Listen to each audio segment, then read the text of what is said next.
Hello all welcome back to my YouTube channel. ಈ video ಮಾಡಿ ನಾನು ಬೇಸಿಗೆ ಸ್ಟಾರ್ಟ್ ಆದಾಗೆ ಮಾಡಿದಂಥ ವಿಡಿಯೋ, ಬಟ್ ಅಪ್ಲೋಡ್ ಮಾಡಿದ್ದಿಲ್ಲ. ಸೊ ಈಗ ನಾನು ಇದನ್ನು ಅಪ್ಲೋಡ್ ಮಾಡ್ತಿದ್ದೀನಿ.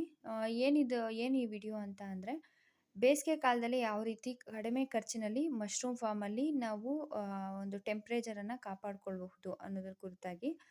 ಫಸ್ಟು ನಾವು ಶೀಟ್ ಏನಾದರೂ ಹಾಕಿದಾಗ ಈ ನೆಲ್ಲುಲ್ಲು ಅನ್ನೋದು ಇದೆಯಲ್ಲ, ಅದನ್ನು ಒಂದು ಲೇಯರು 2 ಲೇಯರಷ್ಟು ಆದಮೇಲೆ ಹಾಕ್ಕೊಳ್ಳಿ.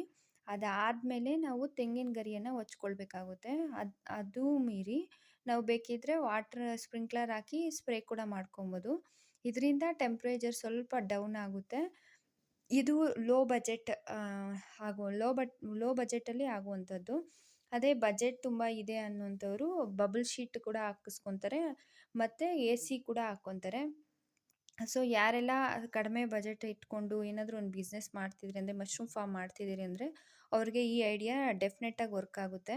ಮತ್ತು ನಾನು ಮಶ್ರೂಮ್ ಫಾರ್ಮಲ್ಲಿ ಮರಗಳು ಕೂಡ ಹಾಗೆ ಇಟ್ಕೊಂಡಿದ್ದೀನಿ. ತೆಂಗಿನ ಮರಗಳಿದೆ. ಅದರಿಂದ ನನಗೆ ಡೈಲಿ ಅಡುಗೆಗೆ ಅದಕ್ಕೆ ತೆಂಗಿನಕಾಯಿ ಬೇಕಾಗುತ್ತೆ. ಜೊತೆಗೆ ಅದರಿಂದ ಸ್ವಲ್ಪ ನೆರಳು ಬರುತ್ತೆ. ಮತ್ತು ತುಂಬ ವರ್ಷದಿಂದ ಬೆಳೆಸಿದಂತಹ ಮರನ ಏಕ್ದಮ್ಮಾಗಿ ಕಟ್ ಮಾಡೋದು ಬೇಡ ಅನ್ನೋ ಉದ್ದೇಶದಿಂದ ನಾನು ಆ ಮರನ ಕೂಡ ಹಾಗೆ ಉಳಿಸ್ಕೊಂಡಿದ್ದೀನಿ. ಆ ಮರದಿಂದ ನನಗೆ ಅಡ್ವಾಂಟೇಜ್ ಏನಂದರೆ, ಸ್ವಲ್ಪ ನೆರಳು ಕೊಡುತ್ತೆ. ಬಟ್ ಡಿಸ್ಅಡ್ವಾಂಟೇಜ್ ಏನಂದರೆ, ಗಾಳಿಗೆ ತುಂಬ ಶೇಕಾಗಿ ಶೀಟೆಲ್ಲ ಅಲ್ಲಾಡ್ತಿದೆ. ಬಟ್ ಆದ್ರೂ ಇರಲಿ ಅಂತಲೇ ಇಟ್ಕೊಂಡಿದ್ದೀನಿ.